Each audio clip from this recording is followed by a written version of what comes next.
Welcome to another episode of GTV, Business Over Coffee. And today, I have a special guest. Her name is Celia Alamo. So, Celia is a friend of mine. Ako, ito kilala ko tong girl na to since 4 years ago. 4 or 5 years ago, Cels? Five. 5 years ago. 10 years ago. Oh, yan. So, Celia, baka you can share with them what you've been up to recently and what you're doing no, and what your business is. Okay. Hi, Ginger. Hi, everyone.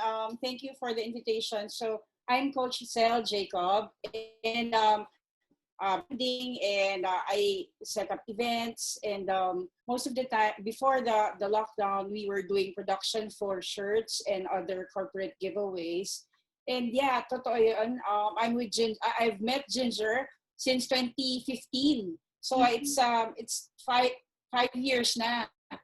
And I very important yung when I met Ginger, because that's the parang starting point of my starting over life here in the Philippines, because I'm a former from the Middle East, siguro almost a decade. I was working there. Tapos I'm a creative director and I handle events for several multinational companies. And I had a labor issue with my boss, and when I decided that I want to leave the company na, yun, parang nagkaroon na ng some complications because I was sent to the deportation jail. The people who knows me knows the story that I had to experience labor issues na I had to fight talaga I won case in court. And then when I got back, I don't have anything. So I always talk about this in my most of the talks kasi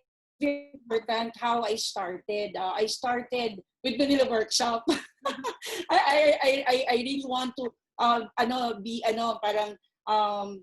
be very, very clear with people asking me, how did you start? Because I only had 20,000 pesos before. And what I did is I tried saving half and the half for some of the workshops. And I remember it was in Globe Building in BGC. There's a 200 worth of workshop na may sandwich pa with the Katya Bao, and it's about digital marketing. So that is how I started whatever it is that you're seeing right now, because it gave me, it's more of like a digital invention for me. Parang first transition, transformation, transition, tapos ngayon reinvention, because with what happened sa akin at that time, totoo yung sinabi ni Ginger that medyo long way yung friendship and yung support with each other's mga ventures. How about the intro ko? No, it's perfectly fine. No? Kasi I think that has something to do also with what we're gonna discuss today. No? And I think Celia is the person to discuss, is the best person that siguro I can think of when it comes to being a digital nomad. I know this has become one of your advocacies right now. No? So maybe before we continue, Cels, tell us, ano ba tong digital nomad? Because not a lot of people, kung hindi ka naman freelancer, you're not really familiar with the term. No? So maybe you can expound further and share with us what it is. Yeah, okay. For me, I think the best or explanation of a digital nomad is to have a time, location, and financial independence in your life. So you can go around, go to different places, and can choose when to work, where to work, and whom to work with. So for me, that's my best definition for being a digital nomad, because I was able to experience last year, and I've enjoyed it, except lang for now because this time with other travel restrictions. But last year I was able to travel 6 countries, still doing my work, still parang facilitate, parang doing all the parang office parang decisions, even if I'm outside the country. So because of that type of shift in my lifestyle, I was able to kasi coming from a corporate, tapos nag-entrepreneur, tapos nag-entrepreneur, nandun ka pa rin, stuck ka pa rin in the office, so in your shop. So parang nag-ring ng bell sa akin yung, I want to be a digital nomad like some of the other parang coaches na I've met. So yun, that started my journey. And up to now, I think, except for the travel restrictions, I can work wherever, whenever, and whomever I want to work with. So basically, that's my simple definition of a digital nomad. Wow.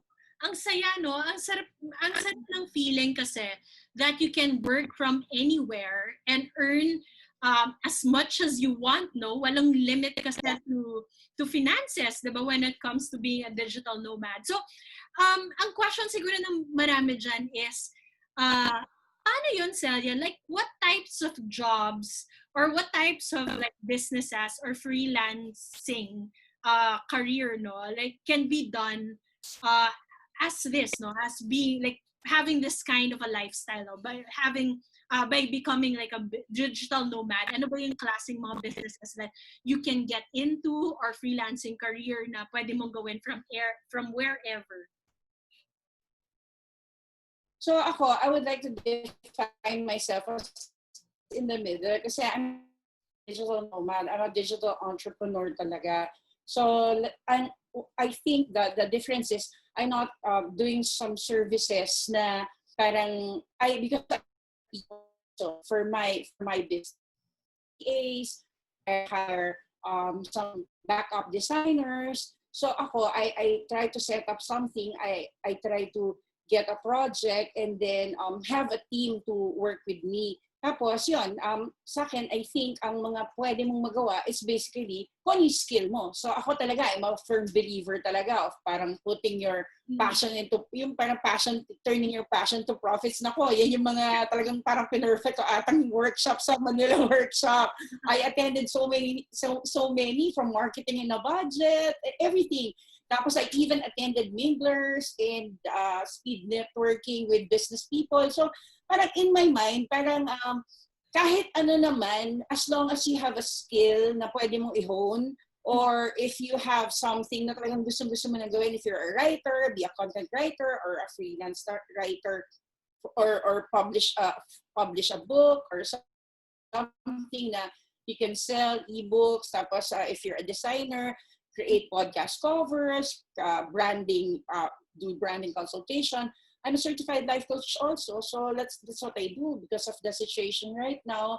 There's so many people who's having mental parang problems, diba? With what's happening around from US or calling me and asking me if I could coach them also. Initially, it would be syempre because it's time. So very little lang naman. So I that's one of the side hustle that I do. Plus, it's also something that I would want to parang mas bigyan pan time because I can help people.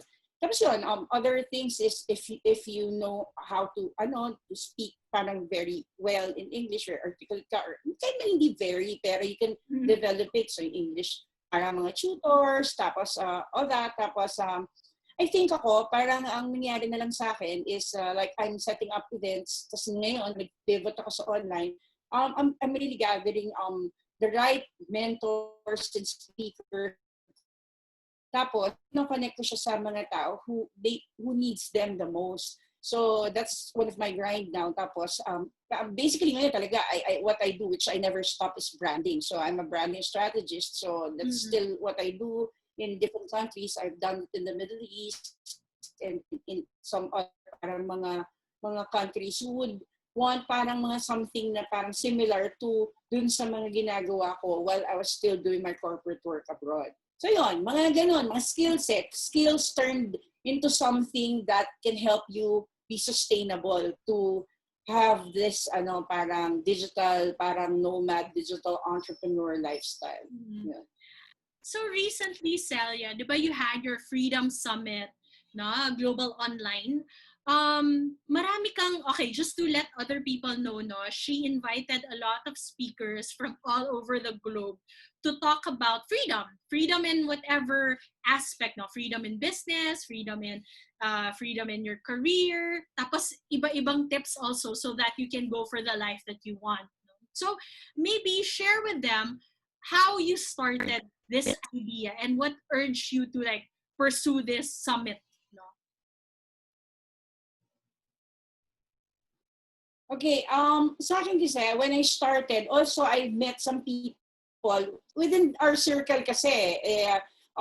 There are people who's publishing books, and then si Anne, she and her husband, she invited me to an OFW summit. Tapos I attended, Mm-mm. and they asked me to speak about my transition. Tapos when I'm Quintos, Yeah. and then yeah, and then I met some people there, and then there I started parang thinking that I could turn the coffee shop that we have, the small co-working space, to a very very small parang focused na community with workshop and all. So by doing that, so many people are coming. Tapos kinailangan we need to extend the talk na to a bigger space on the next. Those are some of the business that we have because we're renting spaces in that block. So Okay. yon, I think people are coming with our simple invitation. So I decided na sige, I'll join with some collaborators to set up a Freedom Summit nga. So the Freedom Summit one was like 6 continents, pinanggalingan ng speakers. Tapos we have 50 speakers. Half is from the global, parang yung mga invitation from different parts of the globe, and then half is from the Philippines. So the idea there is to bring the Philippines to the world and the world to the Philippines. So fusing them together and bring the best of both worlds to sa mga audience. So you were also there. I think, Ginger, you'll always be part of my event because, Thank again, you. like what I said, I would never reach this if I didn't get the much needed parang push or parang boost from your workshop team. Tapos some of the mentors pa na I've always been attending, sila Francis Miranda, and I had the parang opportunity of meeting great people sa mga freelancer fair. So I think that experience made me realize na siguro I can do it then, but because I was coming from a different country dati, and I'm used to setting up expos in Qatar. So sabi ko, I'll try to bring it here. So it worked naman. And I think nakakatulong din because after that event, I think if some people saw the success story that we had last week, there are people who's now earning 6 figures because nag-start sila as a teacher pero they left their job because they were able to parang kumaga transition na. So those are the things that I'm really parang the reason behind everything, the why I do what I do, because when some people help you, like your team helped me, and some of the people around collaborated with me, collaborated, and made me feel na I'm part of something. I realized if you can all do that, I can also do that to people na parang who had the similar situation as me, who's coming from a different country na wala ng work, tapos nagkaroon ng labor issues, and then wala silang quick fix, wala silang grand coming home idea. So those are the things that made me realize that I really have to do this as a pay forward then for all the people who helped me along the way. Ayun. Wow. Ang ganda that you're paying forward, no? Na parang lahat ng blessings that you received as well, parang you now use it to help others, and hopefully no these people will also be blessings to other people. So Yes.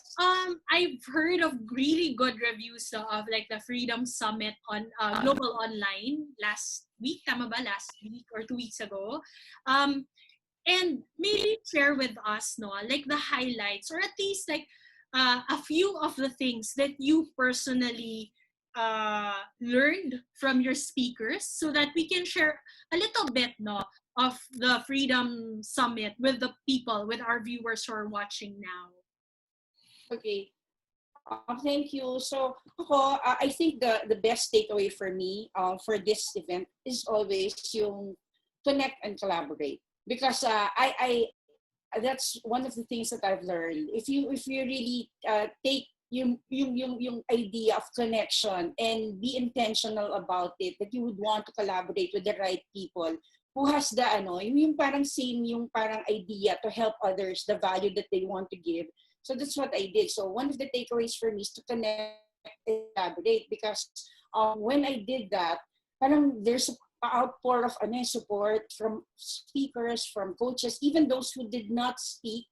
Most of them are really parang sharing and trying to help me parang spread or amplify the messages of other coaches. Also, I think yun nga, be intentional with what you're doing, because ako, I'm very, very intentional. When I started, I want to learn. That's why I searched for something, and then 2015, I tried to attend as much as I want. I love to learn, and at the end of the day, I feel that yung hungry ako na matuto, the hunger for learning, gave open so many doors for me. So parang nag-unlock siya ng parang possibilities, and lalo na in the digital world na parang seamless parang yung walang border, yung possibility. Parang lalo ako I got interested with the idea that I can earn dollars here. I can collaborate with people, even if I have to sacrifice the late nights because of the time zone difference. I feel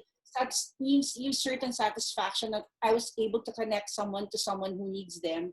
Plus yun nga, parang another part siguro is yung, for me, if you just parang change your mindset. If you change your mindset, because like Dennis Waitley, one of my speakers last week is Dennis Waitley and Merida. Two of my speakers were from The Secret, yung Law of Attraction movie. So Dennis Waitley and Marie Diamond talk about so many things, but Dennis Waitley gave me something very important. Yung how to, yun nga, parang put things lagi in a perspective na dapat positive mag-think, be grateful of what you're receiving, because the more you're grateful, parang the more ka ipopropel to a higher parang place na parang you never expected, na parang you're being parang introduced to this person, or you're being given, like now I just had a collaboration again in Malaysia. Tapos, 2 days ago, I just had signed a social media contract.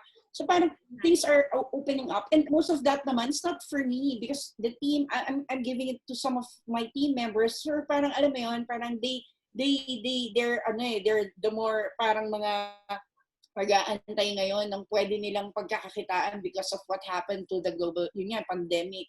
So parang all the more ako na natutuwa that the Freedom Summit gave me opportunity to also first amplify the message and turn my message into a message, like what they said, diba? Parang whatever happened to me in Qatar, now it's becoming a message to everyone that pwede naman pala. And then also, it's also giving some people the idea na parang, sige, kahit ako I'm a Generation X, I always say that. So very difficult a bit for me to transition, kasi there's so many things that I ask my son, how to do this, how to do that, and he's a millennial, so I was like thinking parang, paano ba to? It's very difficult. But when you put your mind into it, tapos sinabi mo na with experience and with the new technology, boom, diba? Parang ano yung magagawa mo? So siguro yun ang mga natutunan ko from the summit, plus the idea that yung speakers, some of the people from the yung mga invited namin internationally are people who really wants to help, who really wants to reach out and connect. Others, you're thinking na parang, oh, I cannot reach this person. Look, when I attended your workshop last time, I didn't stop at just attending. I went to you directly. I went to Kath. The next event of Kath, I attended again. And then I was attending. So it's more of like, ano ba talaga? What's your intention? If your intention is just to attend the workshop or the summit or whatever, then you get it. You attend, you listen from here, tas ito lalabas. But when the intention is to get something out of it and change my life, yung tipong, I want to live a digital, laptop lifestyle. Yeah. Kahit saan ako, pwede kumander ang business ko. And then you do something, you have a plan. Like, I had something of I had an invitation to an event, and you invited me also, and I was talking to Frances because she's in one group for a breakout session, And I told her, do you know that one of my talks in Southeast Asia, the 5 countries that I spoke during last year, was inspired by your talk in the Boss Bellas. And then because it's more of a passion to profit, everything lagi na lang passion to profit. And I believe that. But if without a plan, you cannot parang succeed. And the talk of Francis that time is how to achieve passion, how to use your passion, your purpose, and get probably profit. But at least, para makastart ka, you have to find a plan. So yung mga things na ganon, I only learned that from attending summits, workshops, and yung mga activities na parang pwedeng, when I go home, okay, may nadagdag naman ako. There's another break na ilalagay ko. And then when you reach a certain point, uy, pwede na akong humila. Because andito na, pwede na. Okay, so some of the people who spoke at the Freedom Summit, they're talking about their success story. It makes me happy because one break na, alam mo yun, you put together, parang day by day, siguro, it would create something for people to, yun nga, para magkaroon sila ng opportunity din. So, those are the things. And so many learnings, but the best part of it is the power of collaboration and connection.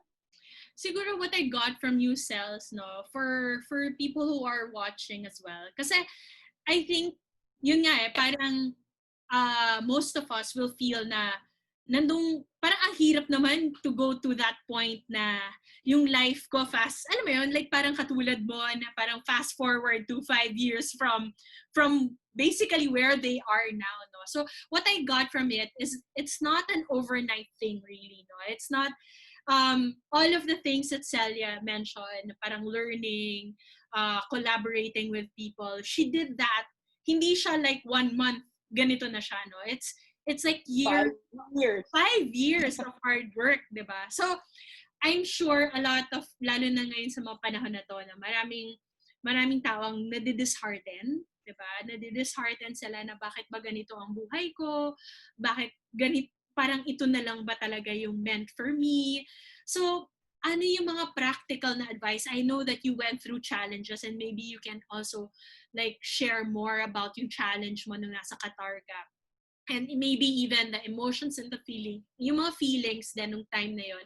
Because I think it's, I think maraming tao ngayon are in that position that are so depressed right now, and also like parang feeling nila wala na silang pag-asa umahon basically, no, sa whatever they have right now.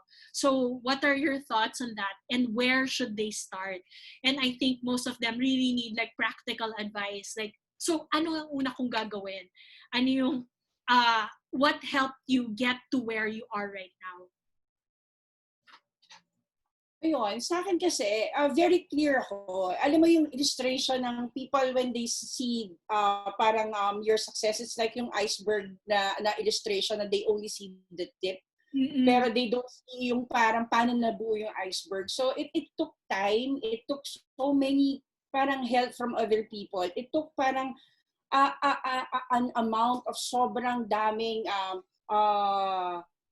siguro parang pakikisama at saka learnings in order for me to parang get to the point na parang pwede na akong magsabi na parang, oh, you can do this also. Because ang hirap you cannot do that if ikaw mismo, hindi ka pa parang, you have to walk the walk, talk the talk, diba? So ang hirap naman sabihin na, no, you can do this, pero hindi ka pa pala nakakalabas ng bansa, hindi ka pa pala nakakaikot or whatever. So, for me, very important na yung foundation, yung basic foundation of talagang learn, relearn, try to parang first yun nga yung whatever skills o meron ka na alam mong pwede mong i-hone na craft or something, yun doon ka mag-focus, because when you have that certain clarity in your mind that this is what I want, I would be very very intentional with what I want para ma-achieve ko.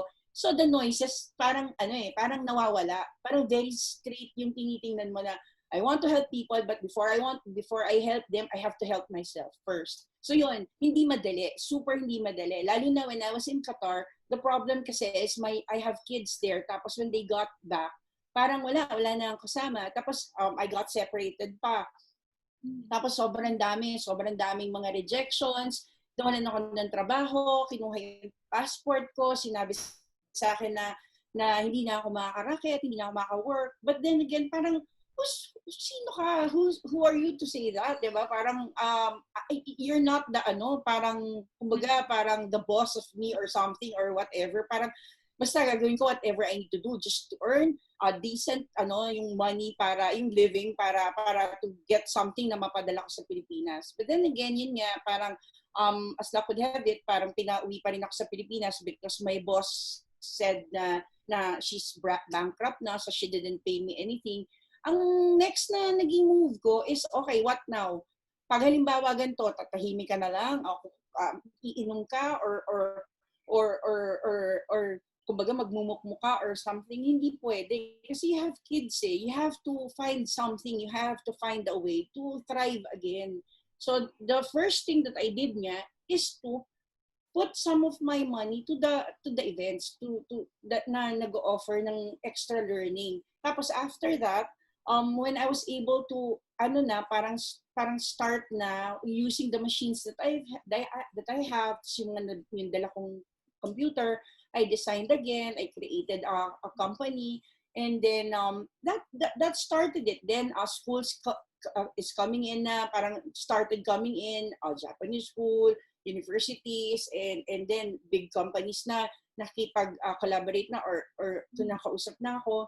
And then, it felt good kasi parang sabi ko, you just have to lang talaga shift your mindset at saka yung parang i-tweak mo lang kung ano yung parang nag-make sa'yo na parang makes things stressful for you. Kasi if you're kumbaga parang always parang looking at the negative part na nangyari sa'yo, then that's where you will go. Like what they said in the law of attraction, whatever you shout out to the universe, yun din yung babalik sa'yo. And ito, honest to and even my mom knows this, I don't talk about problems. I'm not saying I'm all positive, but I don't really talk about problems.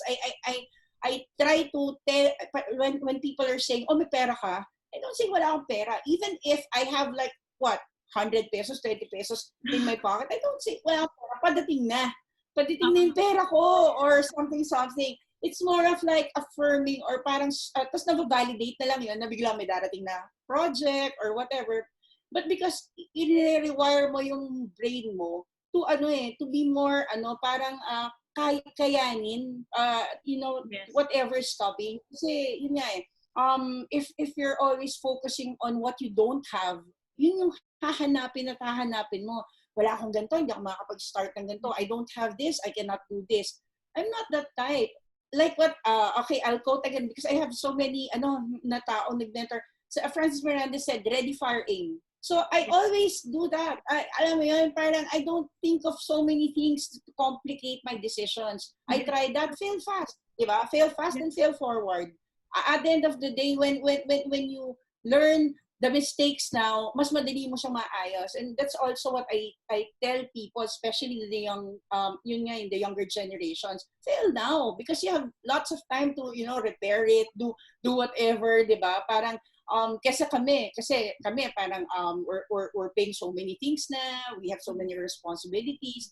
But then again, if we can still afford to, di ba? Parang mag-dive to a certain venture. All the more yung mga younger generation na meron naman silang capacity to explore yung mga possibilities sa business or whatever career decisions that they have. So, yun, hindi siya madali. I will always say that. Pero every time naman na I speak to people similar to dun sa mga naka-experience ng experience ko and those who feel na parang nandun sila sa similar state din na single mom, tapos walang work, nawalan ng work, tiptoe if you must, but take that step. Lagi ko sinasabi yun kasi parang pag hindi ka mag-step forward, you will always have no for an answer. Pero if you step one step forward, pwedeng no, pwedeng yes. So, mas malalaman mo. Pero if you just state that comfort zone and don't step parang at least one step forward, Walang you'll always have that,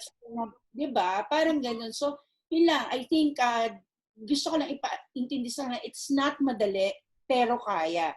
So, kung kaya, with prayer, with lots of determination, and yun nga, you have a credibility na tipong spot on kung pwede. Hanggat maaari, you promise something, you over-deliver. If you have something that you said gagawin mo, gawin mo. And syempre ako, ang dami ko pinagdaanan. Nung umalis ako sa abroad, wala akong trabaho, ang dami kong naiwanan, ang dami kong whatever. But then again, pagdating ko dito, little by little, I try my best. Yung parang, yung reboot, mag-restart, reinvent. And then, after that, I made sure na alam ko na yung gusto kong path. And then, I help others then parang join me. Like, yun nga yung sasabi nila na parang if you have the parang, parang blessing to be on top of the building or the elevator or whatever, send the elevator down and have some people join you in. Para kahit pa paano, di ba? You have the chance to enjoy it nang hindi lang ikaw. And that's one thing that I get from you, Ginger. Honestly, it's not patronizing or anything. I always see you supporting people. Collaboration over competition. Yun yung natutunan ko sa inyo.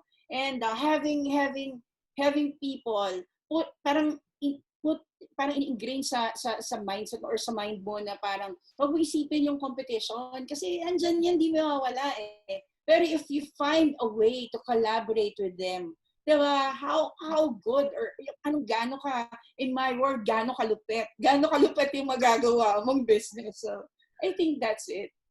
Yun, mahirap, pero kaya.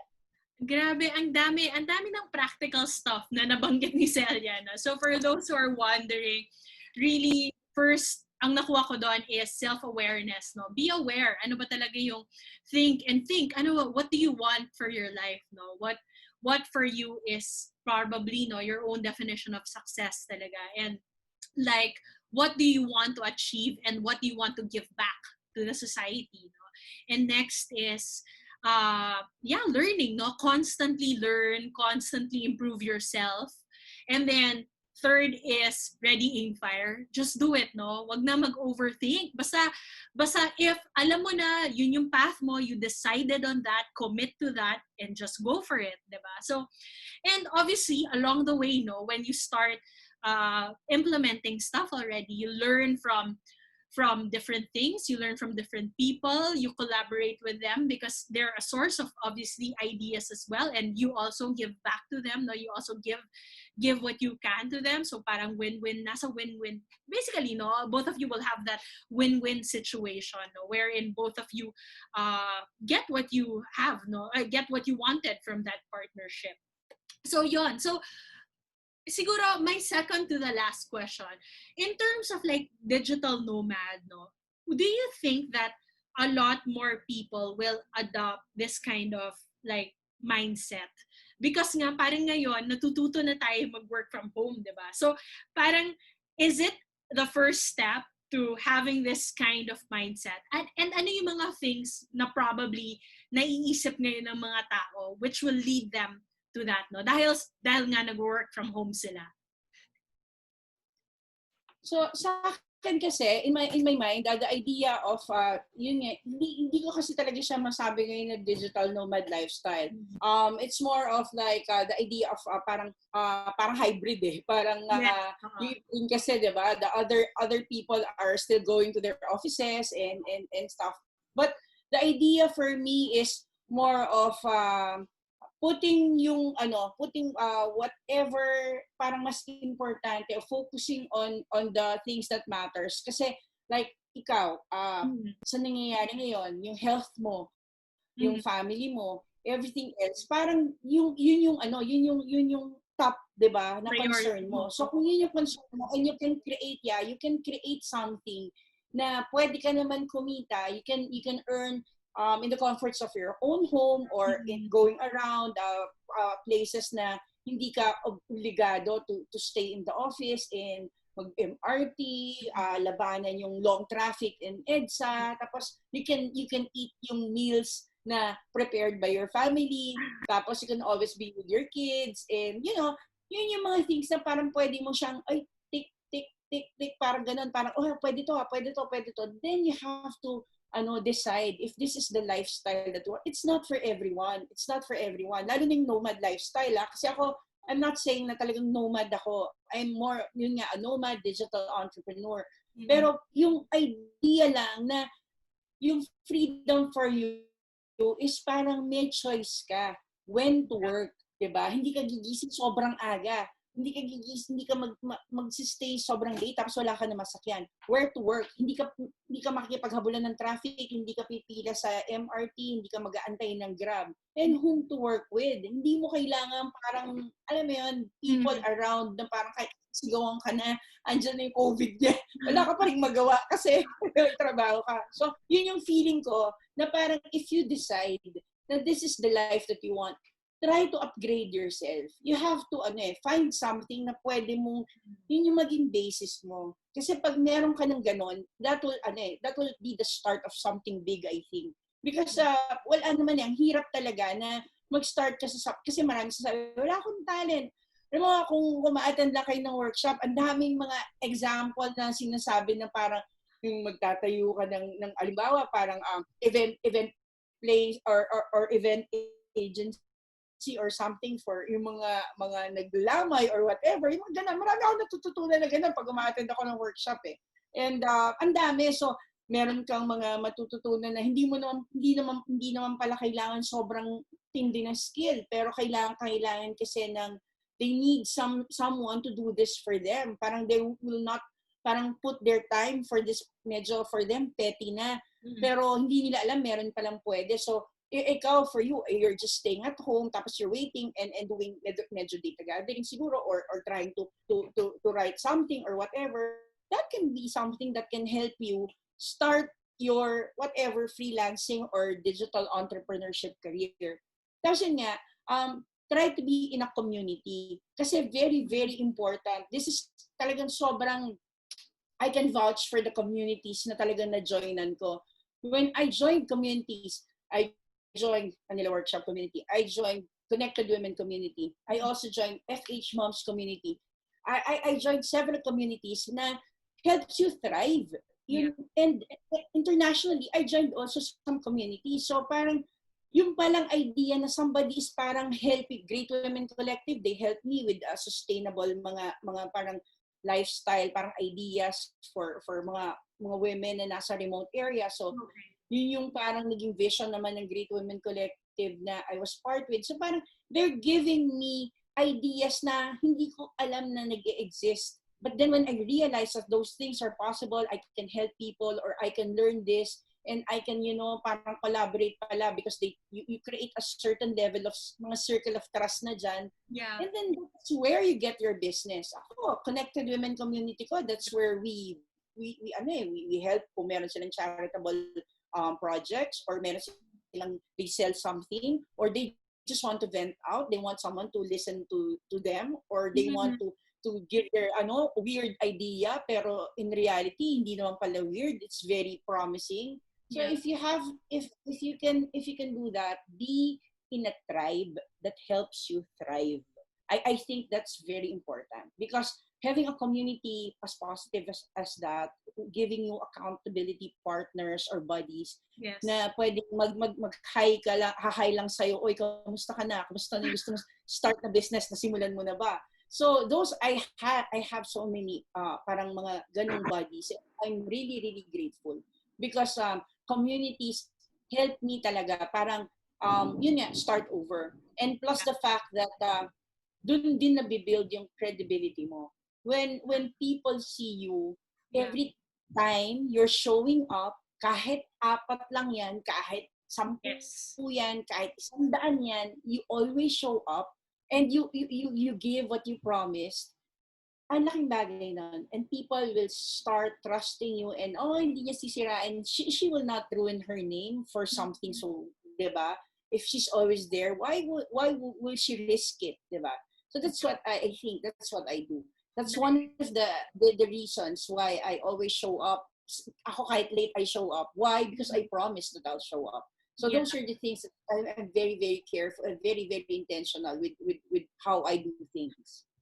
Ganda ng sinabi mo, no, na parang be in a tribe to help you thrive. So, totoo talaga, no? Like ako, I value connections, no? Value building relationships talaga. Especially when it comes to like that, no? Yung, since we're talking about like digital nomads or digital entrepreneurs or people who are doing digital work, no? Ang hirap kasi na parang you feel like you're alone because you're practicing a skill or you're doing it by yourself, no, ang hirap to see that there are other people who are in the same position as you or other people who can actually help you kung hindi ka part ng isang community. So that's very important siguro if you want to sustain this kind of lifestyle also. And also, sige, so last question ko na lang sa'yo, Celia. So in terms of like the Freedom Summit, what is the future of this thing? No? What is the future of your advocacy? What do you intend to do in the years to come, or in the months to come, in the years to come, di ba? What can we expect from you? Okay, thanks, Ginger. So for now, what we did is we created a community, like what I said, like-minded people, parang gathering every time, talking about something, talking about a particular idea. So Freedom Summit Global Community, that's a community that I'm very into right now. Tapos, we created also FSG TV. So FSG TV is something that I and Fabio will be hosting. And uh, siguro will dig deeper kasi the summit will just give you 20 minutes or 30 minutes or something, and the speaker didn't get the chance to see the questions from the people. So the FSGT, we will invite more people, more coaches, speakers, and from different countries who are also part of the Freedom Summit Global community. And then we will let them talk. And also Digital Nomad. We will let them talk their experiences. We had before several digital nomads who spoke in my Brownroots co-working space, and most of them are really giving us all the stories how they started as a videographer. The two pigeons. This people Drubinski. So many people that are giving us a glimpse of their life. So if you are thinking na sila lost one, if you're thinking na ay kaya ko to, I can do this or what, you can listen to them kasi yun yung talagang coming from the horse's mouth, kumbaga parang galing talaga sa kanila. So hindi namin sinabi, sa kanila galing yung kwento, what they use as what their camera, how they do their scripts, how they do this, how they survive pag wala ng pera, if na-cut sila sa visa nila, parang yung visa nila, hindi na nag-work. Those are the things we always talk about. So yun yung parang mga things na naisip namin ni Fabio kasi we're going to do freedom talks. So para yung mga champion in different regions, may mga good stories, parang yun naman madadala namin dito because I think before the plan is we will go there. Pero because of the travel restrictions we're just going to invite them like this. You're helping others also parang get some real stories from people. So parang ganon, pero mas focus kami dun sa idea na kasi working kami dun sa idea na these speakers will also meet at the end, maybe 2021 or whatever, live. Yes. So na-meet nyo na sila, and at the same time parang nagkaroon na kayo ng idea parang ano yung mga ginagawa nila. Tapos other than that, meron akong social media and branding consultancy, parang agency, na I collaborate with several speakers. So, yun, I'm trying to get them some people to join me para kahit pa paano, malaking, kumbaga, it's collective, di ba? So, lahat naman tayo, we're busy about something and what's keeping us parang sustainable. Pero if I try to get then some people to help someone, baka through marketing, through media, through PR or whatever. So yun, that's also something that I'm a bit busy of. Just another thing siguro yun nga, yung parang gumagawa kami ng mga possible events, master classes or kung ano man, or for those who wants to start digital entrepreneur, digital nomad lifestyle, or anything na parang pumapasok dun sa idea na time, location, and financial independence. Because in Freedom Summit kasi, the idea is teaching them the mindset, the making, making, what are you using? Are you using podcast? Are you using nag-Udemy classes ka ba or whatever? And the monetizing. So when people talk about the monetizing, that's the time that they really let you know na this is how I'm earning. This is what I'm earning and how I got this particular parang ano ngayon, parang sahod or profit or career, parang gano'n, na parang na tinuturo nila step by step. Yun yung gusto ko kasi ako, yun yung natutunan ko When I had that, when I was attending, it gave me yung kickstart, yung sa utak ko in my mind, it gave me, pwede pala yun, I can do that pala. Those are the things. It gave me something. It's inspired me, and I'm hopeful that I can still continue yung mga yun nga, some of the legacy then ng mga nauna sa akin na yun nga natutunan ko sa inyo, and then at least parang mas madami tayo, the ripple effect of one person, tapos imagine mo kung ilan na yung tumutulong, di ba? So yun lang for me. Freedom Summit is a platform that amplify a message na talagang gusto ko. I'm I feel strongly about empowering people, helping them transition in a digital parang lifestyle or world or whatever, and also helping them to connect and collaborate to the right people na need nila at yung moment na yung may pinagdadaanan sila. Yeah. So that's it. That's great. So parang there are a lot of things pala na pwedeng, grabe, great, no? Na parang we can look forward to. So ngayon, Celia, where can they find that, no? If they wanna be a part of Freedom Summit, can you share, like, do you have a website or a page? Yes. So we have a Freedom Summit Global Community. That's the community where we regularly interact with the speakers. Freedom Summit Global Community, join us. And then if you want to check the speakers and some of the things that we've been doing, we're updating our website, freedomsummitglobal.com. Okay. And if you want to also talk to me, I always say coffee, cookie, and coaching with Coach Celia when I had my coffee shop. But now I can do coaching, and it's more of like let's help you try to understand what is your goal. I'm not saying that I will be your coach. I can just help you discover who's the right coach, and then we can channel you to the right people who can really help you achieve your goal. So yun.